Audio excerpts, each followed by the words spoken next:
사무엘하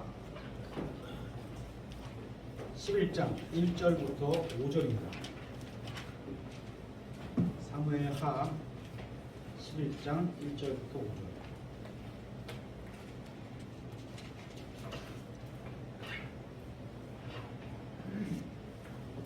다 찾으셨으면 한 목소리로 5절까지입니다. 5절까지 읽겠습니다. 한 목소리로 읽겠습니다. 시작. 그 해가 지나고 왕들이 싸우러 나갈 때 다윗이 요압과 또 그와 함께하는 자기 신하들과 온 이스라엘을 보내니 그들이 암몬 자손을 멸하고 라파를 에워쌌으나 다윗은 예루살렘에 여전히 머물러 있었더라.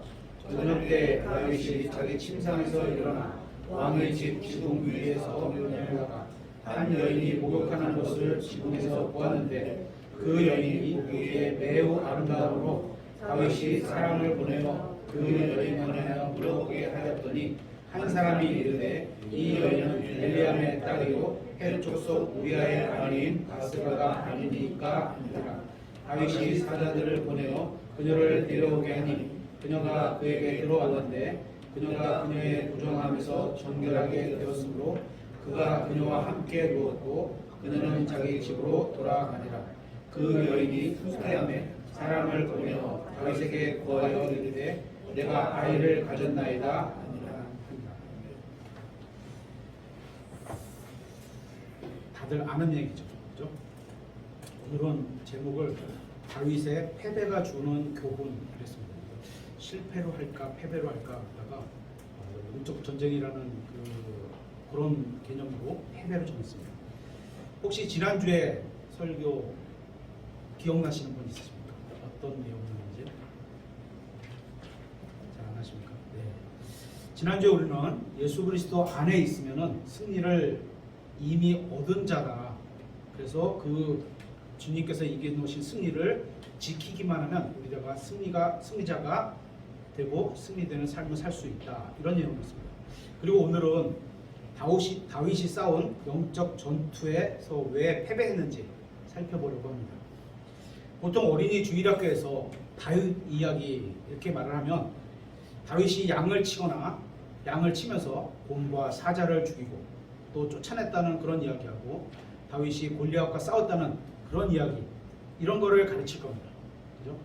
그런데 오늘은 어쩌면 주일학교 어린이들에게는 조금은 적합하지 않은 주제일 수도 있다고 생각합니다. 그렇게 생각하는 분들도 있습니다. 네. 하지만 성인들에게는 다윗과 밧세바 사건이 굉장히 필요한 주제이고 반드시 배워야 하는 주제라고 하나라고 생각합니다.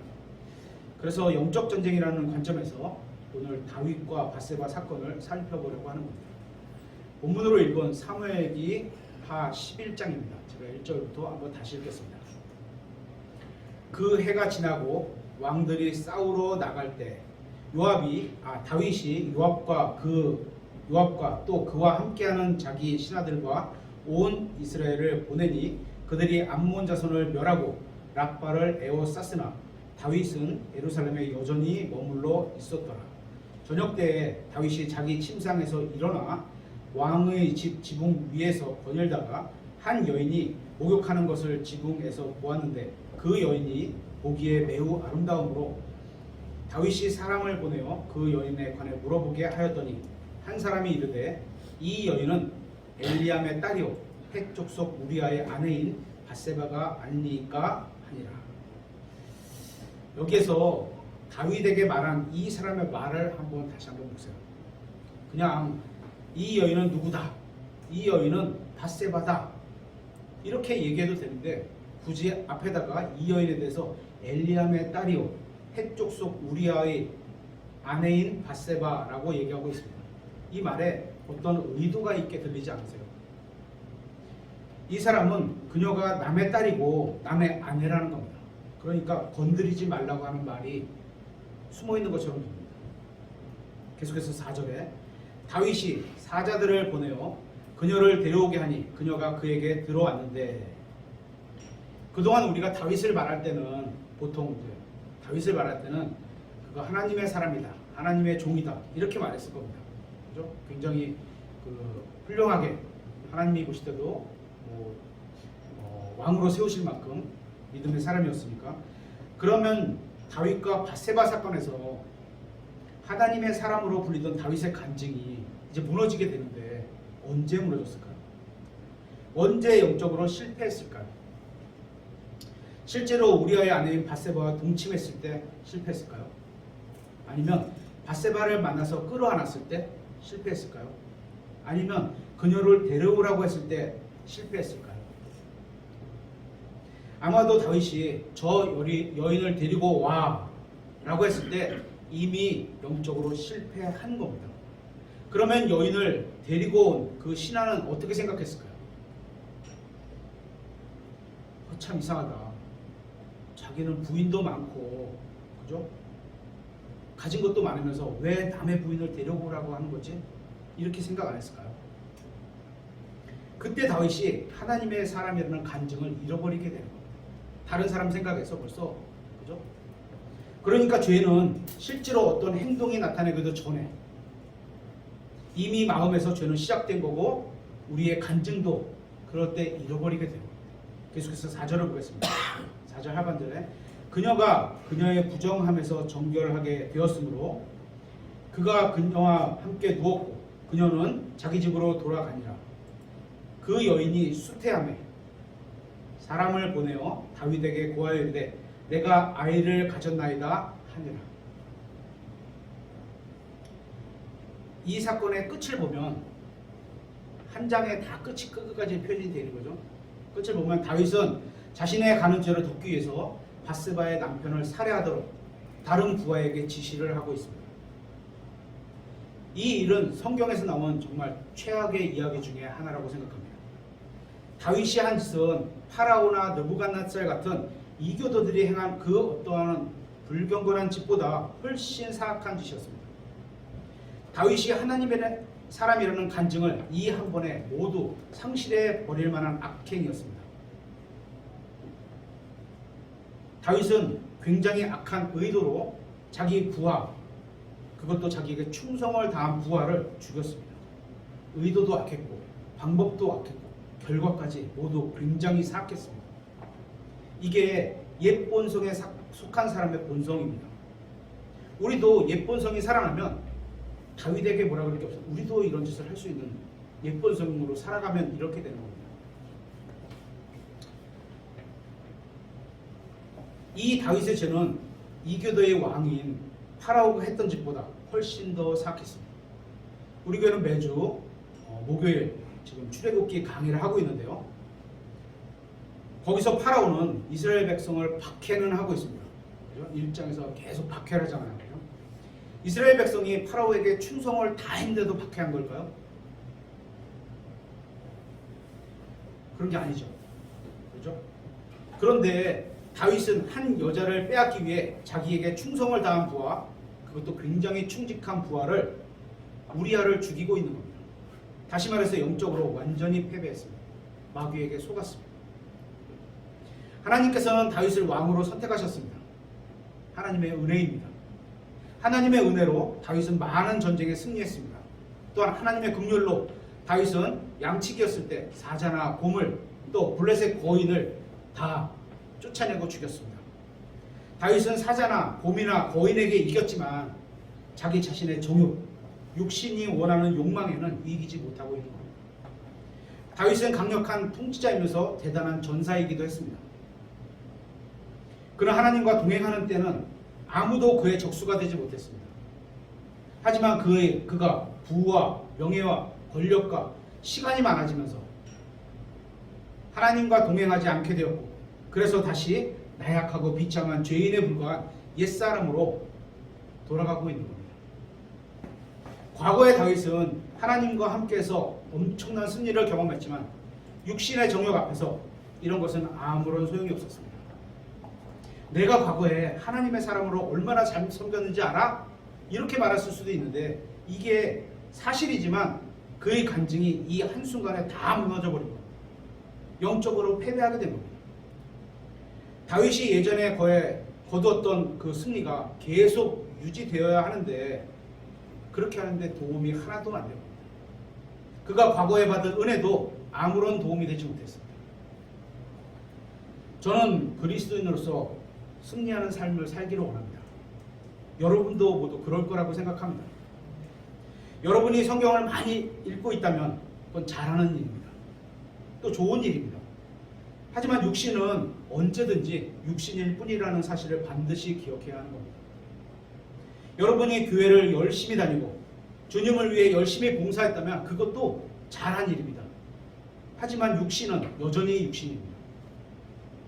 하나님의 사람 다윗도 매 순간 하나님께서 주시는 승리를 누리며 살 수 있었습니다. 또 동시에 매 순간 다윗도 옛사람이 일어나서 모든 것을 망쳐버리고 승리를 빼앗길 수 있는 겁니다. 이렇게 진리는 양면성이 있습니다. 그래서 두 가지를 다 알아야 되는 겁니다. 성령님께서는 사무엘기하 11장에서 어떤 특정한 때에 대해서 말씀하고 있습니다. 다시 1절을 한번 보겠습니다. 1절에 보면 왕들이 싸우러 나갈 때라고 하고 있습니다. 이게 무슨 때인지 전 잘 모르겠습니다. 한 가지 분명한 건 성경에 기록되어 있는 성령님께서 말씀하신 게 왕들이 싸우러 나갈 때가 있다고 말씀하는 겁니다. 다시 말하면 전쟁할 때가 있고 화평할 때가 있는 겁니다.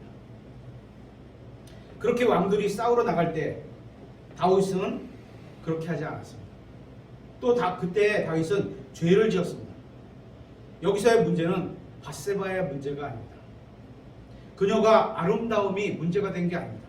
또 그녀가 지붕 위에서 남들이 다 보는데 목욕을 하고 있는 것도 문제가 아닙니다. 어떤 분들은 이 훌륭한 다윗을 감싸기 위해서 밧세바가 꼬리쳤다 이렇게 말하는 사람도 있습니다. 하필 왜 왕궁이 보이는 데서 목욕을 했냐, 그래서 밧세바가 문제를 일으킨 거다, 그게 원인이다, 이렇게 강의하는 분들도 있습니다. 이런 내용이 뭐 전혀 관계가 없다 이렇게 말하진 않겠습니다. 그죠? 하지만 성경이 말하는 중요한 이유는 그게 아닙니다. 여기서 성경이 말씀하시는 문제는 왜 전쟁의 때에 싸울 수 있는 남자들이 다 나갔는데 다윗은 거기에 나가지 않았다는 겁니다. 왕이니까 굳이 전쟁에 나가지 않아도 된다고 생각했을 수도 있고, 그렇죠? 그런데 성령님은 왕들이 싸우러 나갈 때라고 말씀하고 있습니다. 그러니까 밧세바가 목욕하고 있던 것도 사실이지만 본질적인 문제는 다윗에게 있다는 겁니다. 다윗이 절대 권력을 가진 통치자였기 때문에, 그죠? 그 때문에 실패한 것도 아니고, 다윗이 왕이었기 때문에 실패한 것도 아니고, 강한 전사였기 때문에 실패한 것도 아닙니다. 다윗의 문제는 왕들이 싸우러 나갈 때 다윗은 그냥 집에 있었다는 겁니다. 왕들이 싸우러 나갈 때 다윗은 나가지 않고 집에 있었다는 겁니다.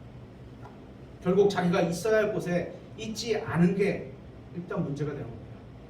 만약 다윗이 싸우러 나갔다면, 자신이 있어야 할 곳에 있었다면 그는 지붕에서 밧세바가 목욕하는 것을 보지 않았을 겁니다. 그가 다시 완전 무장을 하고 군대와 함께 진군하고 있었다면 목욕하는 여인을 쳐다보고 있지 않았을 겁니다.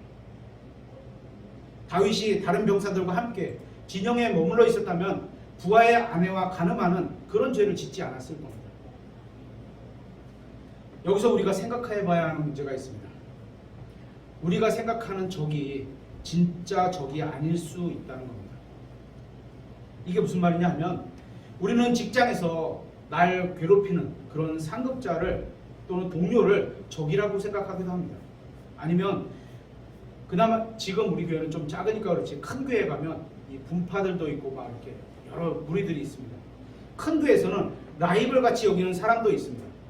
내가 저 사람보다 좀 앞서서 보여야지, 이런 사람도 있습니다. 그러면서 저 사람만 없으면, 저 사람과 함께가 아니라면 내 신앙이 좀 더 좋아질 텐데, 이런 사람도 있습니다. 상대방을 나의 적이라고 생각하는 겁니다. 그런데 성경에 따르면 그런 사람은 우리의 적이 아니라는 겁니다. 우리가 시험이라고 생각하는 것은 사실 시험이 아닐 때도 있습니다. 이 문제도 한번 잘 들어보세요. 만약 어떤 남자가 간음을 하게 된다면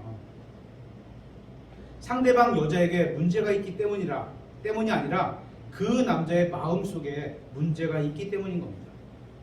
자기가 간음이라는 거는 법적으로 허가되지 않은 다른 여자하고, 그죠? 함께 있는 게 가능해요. 함께 눕는 게 가능이 되는 거죠. 그죠? 아내하고 간음 이런 표현은 절대 안 씁니다. 그죠? 남자가 간음했다. 이건 뭐예요? 내 마음 안에 아내의 사랑이 없다는 거예요. 그렇죠. 그러니까 내가 다른 여자를 보고 간음을 끊는 거죠. 그 남자의 마음속에 문제가 있기 때문입니다. 어떤 끔찍한 죄가 덫을 놓고 여러분을 기다리고 있는 것이 외부에 있는 문제가 아닙니다. 뭐요? 우리 사람 속에 있는 마음의 문제가 됩니다. 그러니까 다윗의 죄는 밧세바로 인한 게 아니었습니다. 다윗의 죄는 그가 있어야 할 곳에 있지 않았던 데서부터 시작한 겁니다. 또 해야 할 것을 하지 않은 데서 시작하는 겁니다. 만약 다윗이 자신은 해야 할 일을 했다면, 다시 말해서 왕들이 싸우러 나갈 때 싸우러 나갔다면 그는 죄를 짓지 않았을 겁니다. 하지만 그는 자신이 있어야 할 곳에 있지 않았습니다. 그래서 그의 범죄는 우리에게 큰 교훈을 주고 있는 겁니다. 있어야 할 곳에 있어야 한다. 성경에는 하늘과 땅은 다 없어집니다. 그렇죠? 그리고 새 하늘과 새 땅을 하나님께서 다시 만드십니다. 그렇더라도 하나님의 말씀은 영원히 남아 있습니다. 없어지는 하늘과 땅과 같이 하나님의 말씀이 없어지는 게 아닙니다. 한번 찾아보겠습니다. 마태복음 24장 35절.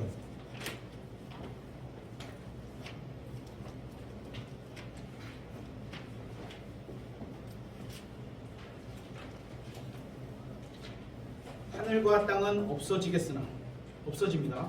그죠? 천년왕국 끝나고 하나님의 심판에 의해서 하늘과 땅은 없어집니다. 내 말들은 없어지지 아니하리라.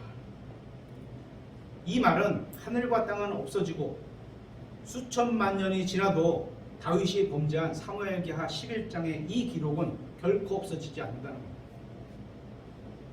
여러분이 천년 왕국을 다 산 이후에도 하나님의 말씀은 계속 영원히 존재할 것이기 때문에 다윗이 사자를 죽이고 곰도 죽이고 골리앗도 죽이고 이런 걸 영원히 읽을 수 있을 겁니다. 또한 그처럼 다윗이 밧세바를 취했던 이 사건도 영원히 남아있게 될 겁니다. 올라가서 보면 물어볼 수도 있을 거예요. 물어보지 않겠죠. 그렇죠? 하지만 다행이면서도 감사한 것은 우리의 죄는 기록이 영원히 남지 않을 겁니다. 왠지 아세요? 우리가 회개한 죄는 다 하나님께서 용서하시고 잊어버리시겠다고 말씀해 주셨습니다. 이것도 확인해 보겠습니다. 시편 103편 12절.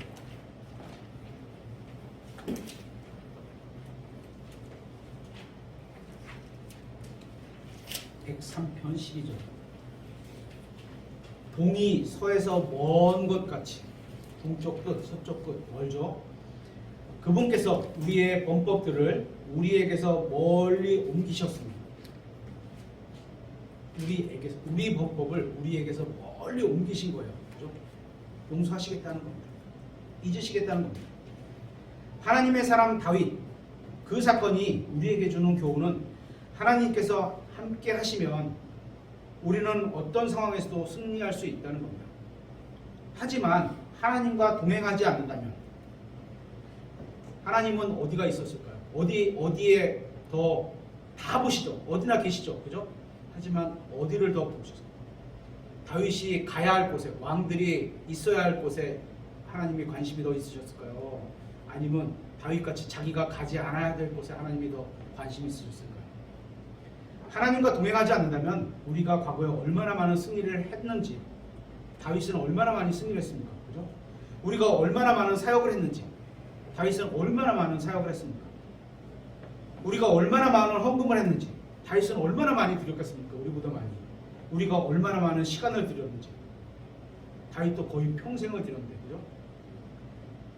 하나님과 함께하지 않으면, 그죠? 중요하지 않게 된다는 겁니다. 과거의 승리가 계속 유지되지가 않는다는 겁니다.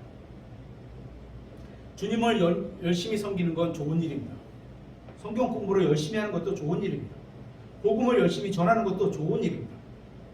하지만 아무리 과거에 이런 일을 많이 했다고 해도 오늘 지금 여러분이 있어서는 안 될 곳에 있다면,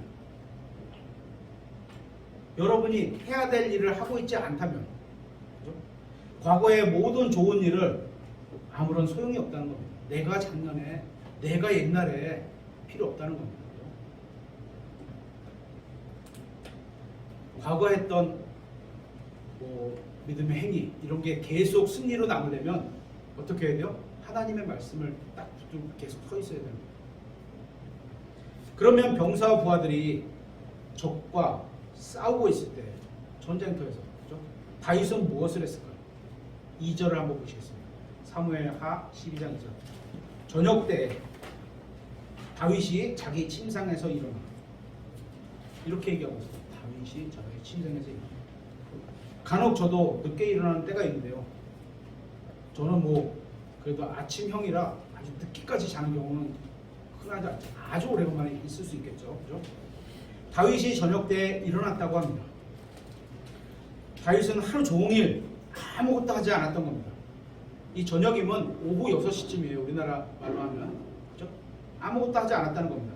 다윗이 다른 중요한 일이 있어서 전쟁터에 가지 않은 게 아니었습니다. 외국 대신이 오니까 나는 이번에 출전 못해. 이런 게 아닙니다. 그죠? 국가의 어떤 중대사가 때문에 전쟁터에 가지 않은 게 아니라 그냥 침상에 있었습니다. 어쩌면 다윗은 그동안 많은 전쟁에 참여했기 때문에 많이 지쳤을 수도 있고 그럴 수도 있습니다. 그죠? 그래서 더 이상 전쟁에 나가고 싶지 않았을 수도 있습니다. 그럴 수도 있습니다. 이해가 갑니다. 아니면 너무 늙어서 그랬을 수도 있습니다. 그럴 수도 있습니다. 그죠? 스스로 그런 변명을 생각했을지도 모릅니다. 하지만 아름다운 여자가 목욕하는 것을 봤을 때 자신의 지쳐있는 거나 나이가 들었다는 건 전혀 생각이 안 났을 겁니다. 그냥 불러와. 그런데 우리도 마찬가지입니다. 우리가 의를 행할 때는, 또 복음을 전할 때는, 또 하나님을 할 때는 정말 피곤해서 기운도 없고 돈도 없고 나이도 들었고 이렇게 생각할 건데, 육신의 죄를 지을 때는 어때요? 눈이 반짝반짝, 건강은 쌩쌩, 이렇게 됩니다. 마치 다윗이 전쟁터에 나가서 싸우지 않을 여러 가지 이유를 생각했을 것 같은 그런 모습하고 너무나 다른 겁니다. 우리도 아마 다윗도 내가 젊었다면, 10년만 젊었다면, 내가 힘이 더 있었다면 전쟁에 나갔을 거야 라고 자신을 변호했을지도 모릅니다. 하지만 그는 가늠할 정도의 힘이 있었습니다. 그렇다면 전쟁에 나갈 힘이 없었을까요? 그러니까 결국 다윗은 전쟁에 나가기 싫었던 겁니다. 그래서 자신이 있어야 할 곳에 있지 않았고 해야 할 일을 하지 않고 있는 겁니다. 만약 그가 하나님과 자신의 백성을 위해서 전쟁에 참여했다면, 만약 사무엘기 11장, 사무엘기 하 11장의 이 사건, 다윗과 밧세바 사건은 기록이 없었을 겁니다. 이처럼 모든 인생은 자신의 선택에 달려있는 겁니다. 마음이죠, 마음. 어떤 선택에서는 사람들이 잘 인식하지 못하는, 때로는 작은 선택이지만 이게 나중에 큰 결과로 오게 되는 경우가 너무나 많습니다. 예를 들어서 제가 한 24, 5년 전에 죄를 졌던 게 지금 다가오게 수도, 저 모르게 다가오고 있을지도 모릅니다. 그죠? 그래서 이런 죄가 오면 어떻게 돼요? 지금 우리가 승리를 하고 있습니다. 지금. 항상 지금. 25년 전에도 지금도 지금. 항상 승리를 하고 있어야 되는 겁니다. 다윗은 자신이 그날 죄를 짓게 될 거라고 생각했을까요? 딱 일어나면서, 침상에서 일어나면서 오늘은 죄를 져야지 이랬을까요? 간음을 하고 다른 사람을 죽이게 하는 그런 엄청난 죄를 짓게 될 거라고 다윗이 상상을 했을까요? 그는 그날 자기가 죄를 짓게 될 거라고 생각조차도 안 했을 겁니다. 하지만 자기가 있어야 할 곳에, 어디? 왕들이 가야 될 전쟁터에 자신이 해야 할 전쟁을 하러 나가고자 하는 마음도 없었던 겁니다. 죄도 질 마음이 없었지만 해야 될 일을 하려는 마음도 없었던 겁니다. 결국 자신의 임무를 소홀히 여기니까 마귀에게 틈을 보여준 거고, 그 틈을 마귀는 절대 놓치지 않습니다. 싹 들어오는 거죠. 결국 이 틈이 끔찍한 결과로 돌아오게 됩니다. 사람을 죽이는 거예요. 여러분이 있어야 할 곳, 여러분이 해야 할 일은 무엇입니까? 우리는 교회로 모이고 성경을 읽고 기도를 하고 교제를 나눠야 합니다. 어떻게 보면 이게 작은 일일 수도 있습니다. 우리는 다른 어떤 것보다 그리스도께 항상 나의 첫 번째 자리, 그 자리를 내어드려야 하는 겁니다. 어떤 약속을 잡더라도, 어떤 돈을 쓰더라도, 어떠한 시간을 내더라도 항상 그 첫째 자리는 그리스도, 그분이 계셔야 하는 겁니다. 우리는 모두 이 사실에 동의할 겁니다. 하지만 우리의 육신은 간교하게 우리를 속일 때가 많이 있습니다. 간교하단 말은 진짜 알아채지도 못하게 교묘하게, 이런 표현이에요.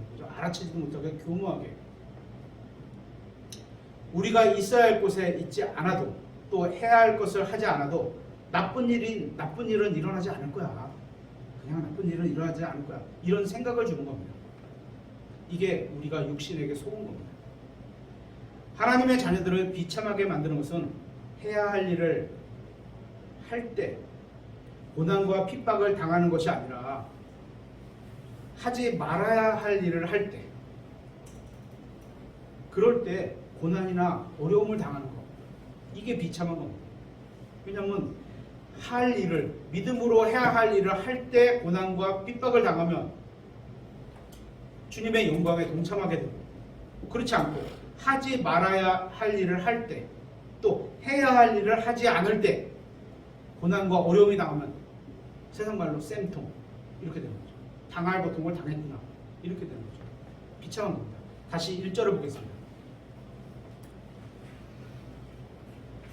그 해가 지나고 왕들이 싸우러 나갈 때 다윗이 요압과 또 그와 함께하는 자기 신하들과 온 이스라엘을 보니 그들이 암몬 자손을 멸하고 랍바를 에워쌌으나 다윗도 이들과 함께 나가서 승리할 수 있었습니다. 요압이 승리할 수 있었다면 다윗도 승리할 수 있었습니다. 다윗은 적이 무섭거나 패배하는 것이 두려워서 집에 있었던 것이 아니었습니다. 다만 그가 가야 할 곳에 가지 않았고 해야 할 일을 하지 않은 것뿐입니다. 하나님께서 우리에게 원하시는 것은 우리가 믿음으로 사는 겁니다. 또 성경을 열심히 읽고 공부하는 거고, 또 부모님을 공경하는 거고, 교회가 서로 존중하는 거고, 겸손한 거고, 술 마시지 않는 것, 그래서 성숙한 그리스도인이 되는 겁니다. 이것이 저와 여러분에게 하나님께서 원하시는 겁니다. 그러니까 여러분은 성숙한 그리스도인이 되어야 합니다. 그 길로 나아가야 합니다. 그렇지 않으면 아무것도 될 수 없고, 여러분이 성숙한 그리스도인이 되지 않는다면 여러분이 무엇이 되었다고 해도, 예를 들어서 뭐 우리나라 장관이 되었다고 해도 하나님 앞에서는 아무런 소용이 없는 겁니다. 형제님들이 한번 생각해 보세요. 하나님께서는 여러분이 술 마시지 않으면 만족하시는 것이 아니라 술 마시지 않으면 하지 마라, 이걸 안 했어요. 그죠? 그러면 만족하는 것이 아니라 잘한 일이죠. 그죠? 하지만 만족하는 것이 아니라 예수 그리스도처럼 살아가시는 것을 만족하는 겁니다. 만일 여러분이 마땅히 되어야 할 일을 하지 않는다면, 해야 할 일을 하지 않는 건 잘하는 거죠. 그죠? 여러분이 다른 무엇을 할지라도 하나님 앞에서는 아무 소용이 없다는 겁니다. 그래서 여러분이 있어야 할 곳에 해야 할 일을 해야 하는 겁니다. 이것이 영적 전쟁에서 출전하기 위한 출발점인 겁니다. 어디서 출전해요? 왕이 있어야 할 곳에서 출발하는 겁니다. 이 출발점은 하나님의 전신갑주를 취하고 서 있는 거기입니다. 거기. 다윗이 실패한 것은 하나님께서 서 있으라고 하신 곳 어딘지 아시겠죠? 그렇죠? 거기에 있지 않았기 때문입니다. 다윗은 왕이었습니다. 하지만 왕이 싸우러 나가야 할 때 나가지 않았습니다. 군대를 이끄는 대장이었지만 군대를 인도하지도 않았습니다. 군대는 진영을 갖추고 전쟁터에서 치열하게 싸우고 있는데 다윗은 전쟁터에 있지도 않았고 싸우지도 않았습니다. 밧세바의 사건, 그날의 모든 문제가 여기서 시작하는 겁니다. 다윗을 통해 얻게 되는 다른 교훈은 여러분이 지금 나는 영적 전쟁을 하고 있다는 사실을 인식하면서 깨어있지 않는다면 패배하게 된다는 겁니다. 그죠? 저는 여러분에게 묻고 싶은 게 있습니다. 하나님께서는 여러분이 하나님의 자녀로서 무엇을 하기 원하고 계실까요? 여러분이 하나님의 자녀로서 마땅히 해야 할 것이 있는데 그것을 하지 않고 있는 게 무엇일까요? 우리가 살아가기 위해서 해야 할 일들이 많이 있습니다. 직장 생활도 해야 되고 가정 생활도 해야 하고 이런 해야 할 일들이 많이 있습니다. 그걸 하지 말라는 얘기가 아닙니다. 열심히 하십시오. 그죠? 그 자리에서 믿음으로 열심히 살아가십시오. 그런데 우리가 하나님의 자녀로서 해야 할 일도 있다는 겁니다. 그냥 세상을 살아가는 일만 있는 게 아니라는 거죠. 그것이 뭘까요? 사람마다 여건이 조금씩 다르고, 그죠? 형편이 다르기 때문에 조금씩 다를 수는 있지만 다윗은 마땅히 해야 할 일을 하지 않았고 있어야 할 장소에 있지 않아서 엄청난 죄를 저질렀다는 겁니다.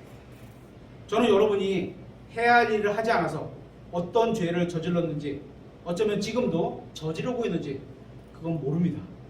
하지만 분명한 사실은 여러분이 하나님의 자녀로서 마땅한 일을 해야 하지 않고 있다면 여러분은 지금 다윗이 실패했던 때와 똑같은 때, 똑같은 실수, 아주 매우 위험한 상황에 처해 있는 것이고 조만간 승리를 빼앗기게 될 거라는 겁니다.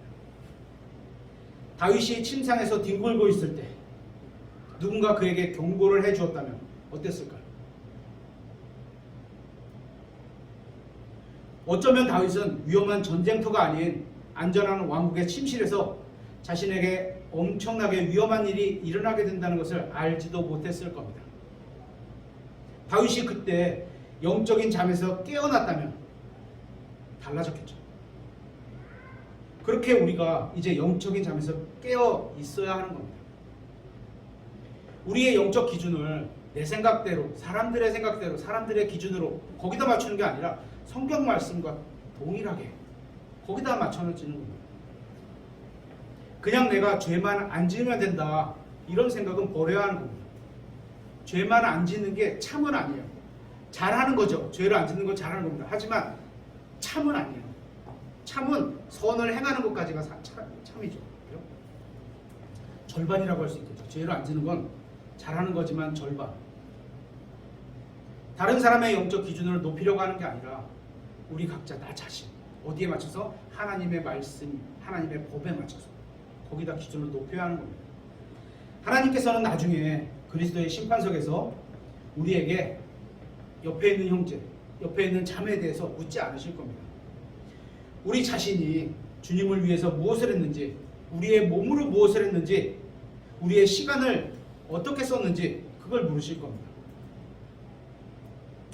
성경은 여러 번에 걸쳐서 구원받는 우리가 그리스도인이 다윗과 같은 군사, 전사라고 말하고 있습니다. 싸우는 사람 확인해 보겠습니다. 디모데후서 2장 1절입니다.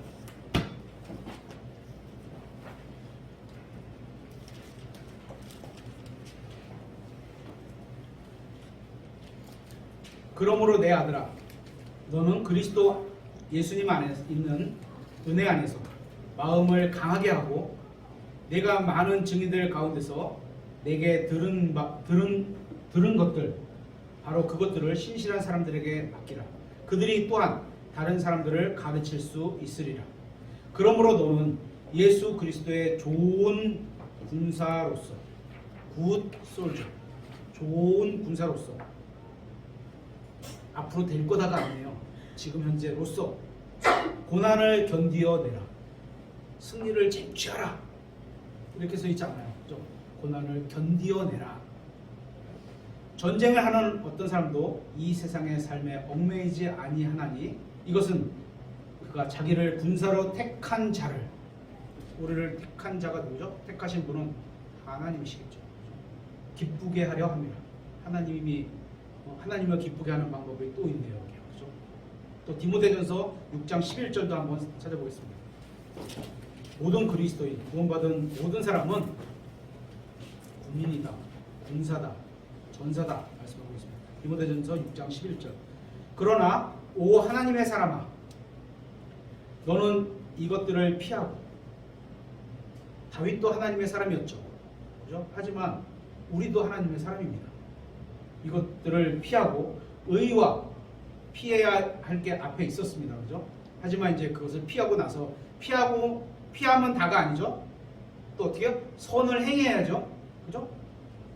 의와 하나님의 성품과 믿음과 사랑과 인내와 온유를 추구하라. 믿음의 선한 싸움을 싸우며, 그죠? 믿음의 선한 싸움을 싸우며 영원한 생명을 붙들라. 이것을 위해 너 역시 부르심을 받았고, 우리 모두 같이 다 부르심을 받았습니다.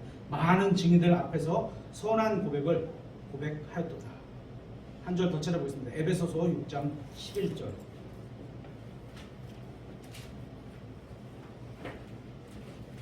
에베소서 6장 11절. 너희가 마귀의 간계들을 대적하며,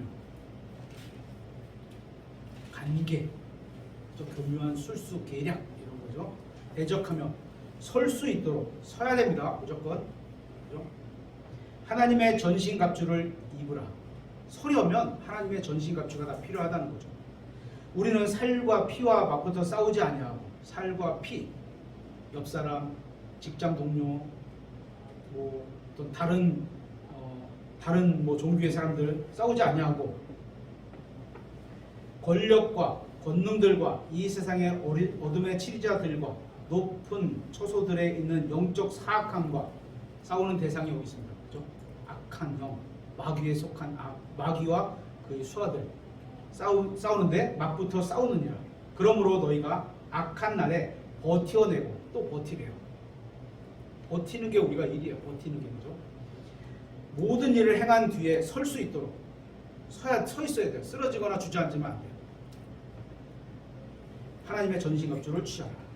거듭난 우리는 모두 영적 전쟁에 참가해 있는 군인입니다. 참가할 군인이 아니라 참가해 있는 군인입니다.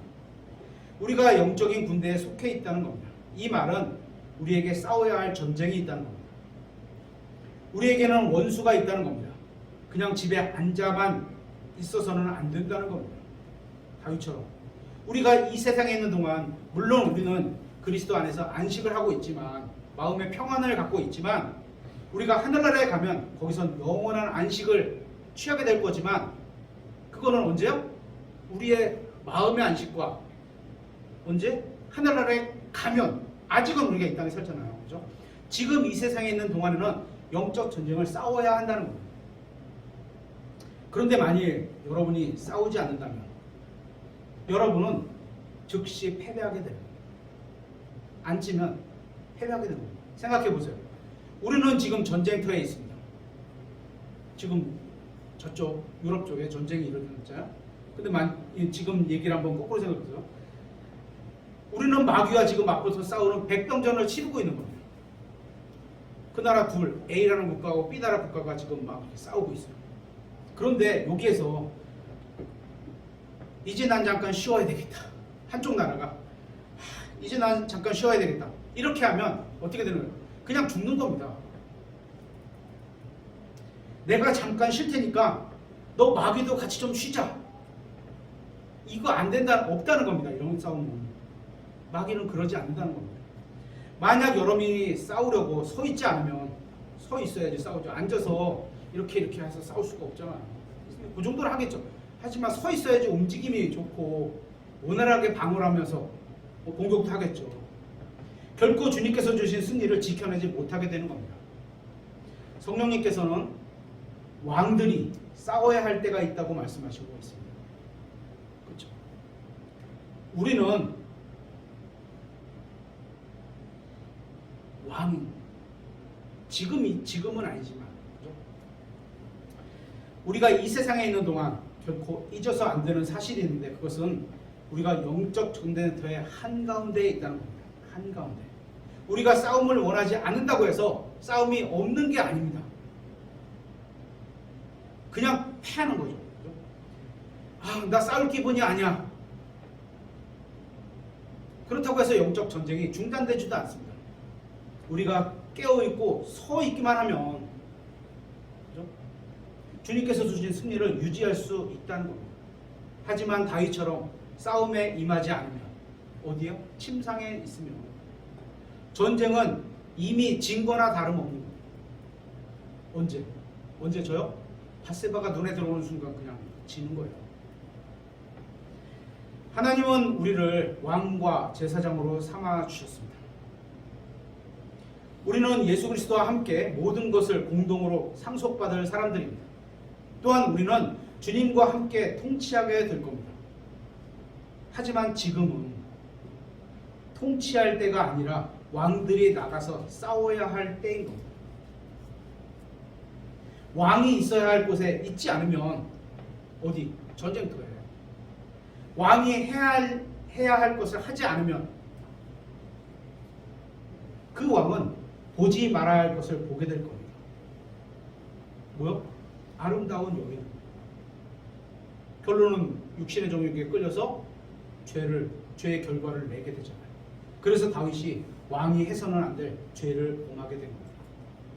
오늘 말씀을 마무리하겠습니다. 여러분과 저의 육신은 어리석습니다. 그러면서 구원받은 새 사람은 끊임없이 속이려 하고 있습니다. 누가? 옛사람이, 나의 옛사람이. 그래도 괜찮아. 그 정도쯤이야. 괜찮아. 우리가 하나님께 전적으로 순종할 필요가 없다고. 그렇게까지 할 필요 있어? 이렇게 가르칩니다. 주님께 전적으로 순종하지 않아도 나쁜 죄만 피하면 돼. 그러면 돼요? 아닙니다. 선을 행하는 것까지 가르쳤잖아요. 그렇죠? 그렇게 우리를 속입니다. 죄만 짓지 않으면 하나님을 신뢰하지 않아도 돼. 그리고 너 경험 많잖아. 너 얼마나 오래 살았어. 그거 신뢰해도 돼. 속이는 겁니다. 혹시 여러분이 그런 생각을 하고 있다면 마귀와 여러분의 육신에게 이미 속은 겁니다. 이미 패배한 겁니다. 싸울 필요도 없습니다. 졌습니다. 하나님의 말씀에 순종하지 않으면 세상과 마귀와 육신에 대해서 승리할 수 있는 방법은 전혀 없습니다. 우리가 싸우지 않으면 원수가 얼마나 강하건 그렇지 않건 전혀 상관없이 우리는 그냥 지는 겁니다. 진정한 위험은 우리의 외부에 있는 게 아닙니다. 눈으로 막 보이니까 겁이 나고 그럴 수도 있죠. 사람이니까. 그렇죠? 하지만 진정한 위험은 어디에서 있다고요? 내 마음에 있는 겁니다. 내 마음에. 외부에 있는 것들은 모두 하나님께서 주관하고 계시는데 우리 내부에 있는 것은 하나님께서 이렇게 바꾸지 않으신다는 겁니다. 왜? 우리 마음은 하나님께서 우리 스스로 주관하시도록 주셨다는 겁니다. 하나님께서 왜 많이 물어보잖아요. 왜 선악과를 만들어서 죄를 짓게 하셨어요? 죄의 원인이 하나님한테 있나요? 아닙니다. 선택의 자유를 하나님은 사람에게 부여하셨어요. 그 선택의 자유를 어디로? 죄에게, 육신에게 내주지 말고 어디에게? 하나님께 내어주라고. 믿음으로 사는 데만 내주라는 거죠. 그래서 우리가 우리 마음을 주관해야 하는 겁니다. 내 마음은 내가 주관할 수 있어. 하지만 그 뜻을 어디에? 하나님께 내어드리는데 전적으로 드리라는 겁니다. 그 주관을 거기다가 하라는 겁니다. 그런데 성경은 우리 마음을 뭐라고 하냐 한번 찾아보겠습니다. 예레미야서 17장 9절.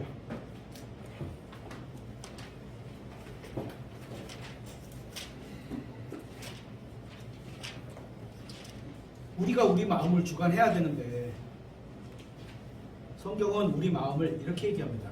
예레미야서 17장 9절.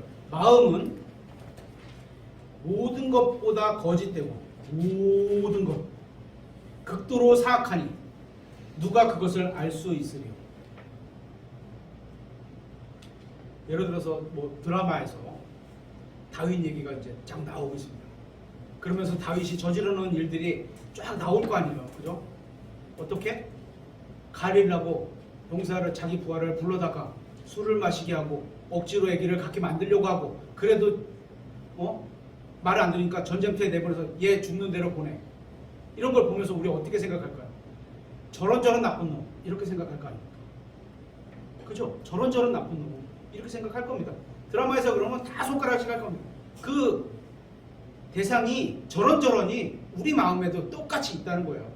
에레미야서 17장 9절 마음은 모든 것보다 거짓되고. 제가 성경을 썼다면, 만약에 제가 성경을 썼다면 마귀는 모든 것보다 거짓되고 극도로 사악하다 이렇게 썼을 텐데,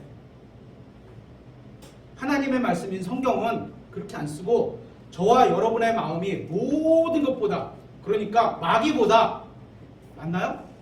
마귀보다, 모든 것보다 마귀보다 거짓되고 극도로 사악하다고 말씀하고 있는 거예요. 그러니까 우리의 마음이 기준이 되서는 안 된다는 거예요. 그래서 잠언서 4장 23절에는 열심을 다해서 내 마음을 지켜라. 마음을 지켜라. 빼앗기지 않도록 선한 것이 가득 차도록 지키라는 거예요. 그렇게 말씀하는 겁니다. 내 마음을 내가 지켜야 하는 겁니다. 뭘로? 선한 것으로 가득 차도록 내가 지켜야 됩니다. 이 마음에서 영적 전쟁이 시작되는 겁니다. 우리 각자가 자신의 마음을 지켜야 하는 겁니다.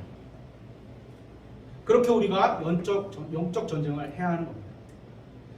영적 전쟁터는, 전장이라고 그러죠. 전쟁터는 악한 이 세상의 땅도 아니고 불교 서원도 아니고 거기 가서 뭐 싸우고 막 이런 게 아니고 다른 사람과 멱살을 잡고 싸우는 그런 것이 아닙니다.